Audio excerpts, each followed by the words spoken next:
How can we delete some unnecessary pages in your document on Pages?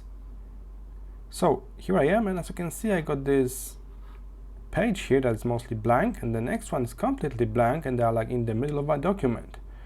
How can we delete that? First, I recommend to go to View at the very top and use this, Show Invisibles. And thanks to that, now we can see all of the special characters like space bars, enters, but also lines like that. The line like this means it's a page break.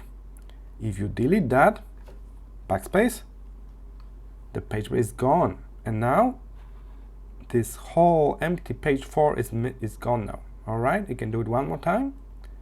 Select this line and backspace. And here it is, we managed to remove 2 empty pages. And this symbol here, that's for enter. Sometimes you will say it a lot. Some people don't know how to format documents and just give extra enters.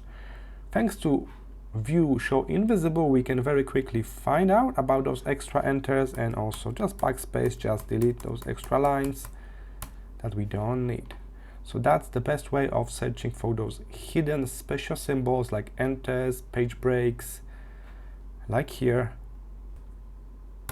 and removing them to make the text stick together without any blank pages in the middle. I hope this was helpful. See you in the next one.